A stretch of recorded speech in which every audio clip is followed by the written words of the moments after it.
বাপরে বাপ, এটা সব উড়িয়ে বাবা, চিংড়ি মাংস সব একদিনে। হ্যাঁ মা, মেঘলা ওয়েদার বললে ফুল এনার্জি। উড়িয়া বাপরে বাপ, ফাটাই দিস। লাউ পাতা বাটা, চিংড়ি মাছ দিয়ে, গাঠি কচু দিয়ে, কাঁঠালের দানা দিয়ে তরকারি আর মাংসের কারি। নমস্কার, আর একটি নতুন পর্বে আপনাদের স্বাগত জানাই কণ্ঠে। আমি বর্ষালী। আর আজ আমার সঙ্গে কে রয়েছেন সেটা তো বুঝতেই পারছেন। আমার মায়ের হাতের দুপুরের রান্না নিয়ে চলে এসেছি, আর আমার সঙ্গে আমার মা কল্পনা চ্যাটার্জি রয়েছেন। আর আজকে জমজমাট দুপুরের রান্নায় মন খুশ হয়ে গেছে, কারণ আজকের সবচেয়ে প্রিয় খাবারটি হলো শিলে বাটা লাউ পাতা। রসুন দিয়ে এই লাউ পাতা বাটার যা স্বাদ, গরম ভাতে দিলে আমি গোটা থালাই সাবার করে দেব। হ্যাঁ সত্যি, আমি এই বাটা ভর্তা ভীষণ ভালো খাই। আপনাদের এই বাটা ভর্তা খেতে কেমন লাগে আমাকে কমেন্ট করে জানাবেন। কিন্তু আপনাদের ভালো লাগা মন্দ লাগার সাথে আমাদের ভালো লাগা মন্দ লাগাগুলো মিলে মিশে গেলে তবেই তো বন্ধুত্ব নিবিড় হবে, তাই না? কেমন চেটে পুটে খাচ্ছি দেখেছেন, দারুণ লাগে খেতে। এবার পরের আইটেমে যাওয়ার পালা। মায়ের হাতের রান্নার পরের আইটেমটি হলো গাঠি কচু দিয়ে চিংড়ি আর কাঁঠালের দানার তরকারি। আমি কাঁঠাল খাই না, কিন্তু কাঁঠালের এই দানা আমার ভীষণ প্রিয়। আর গাঠি কচু তো আমার প্রিয়, আগেও বলেছি। আর সাথে যখন চিংড়ি সংযোজিত হয় তখন তো আর কথাই নেই। এই সেই কাঁঠালের দানা, বাদামের মতো কিন্তু বাদাম নয়, নরম মিষ্টি, এক কথায় দারুণ। আপনার ভালো লাগে এই কাঁঠালের দানা খেতে? আমার কিন্তু দারুণ লাগে। আমরা বাঙাল, আর বাঙাল বাড়িতে কিচ্ছু ফেলা যায় না, জানেন তো। আর বাঙালি রান্নায় চিংড়ির উপস্থিতি কিন্তু সেই রান্নাটার গুণমান আরো বাড়িয়ে দেয়, তাই না? তার সাথে শিলনোড়ায় বাটা মশলা যখন যুক্ত হয় তখন তো আর কথাই নেই।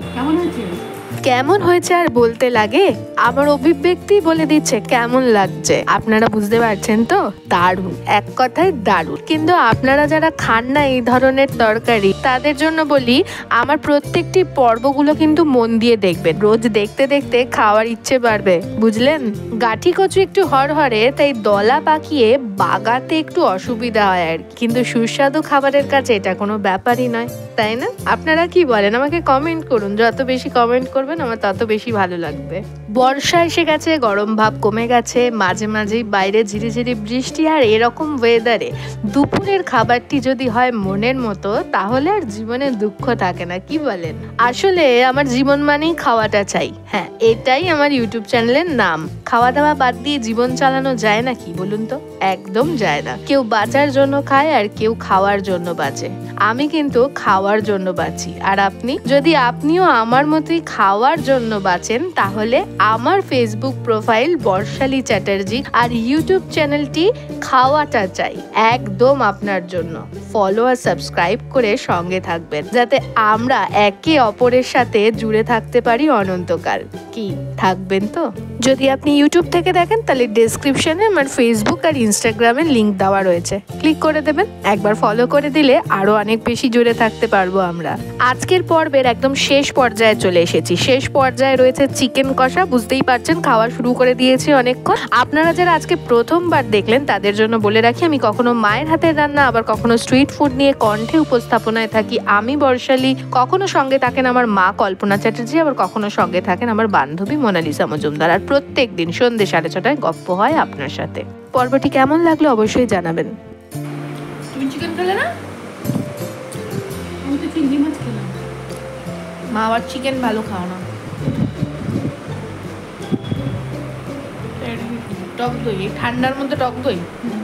আজ তবে আসি। আপনি সুস্থ থাকবেন, সচেতন থাকবেন। গপ্প হবে আবার আগামীকাল সন্ধ্যে 6:30। ততক্ষণের জন্য টাটা।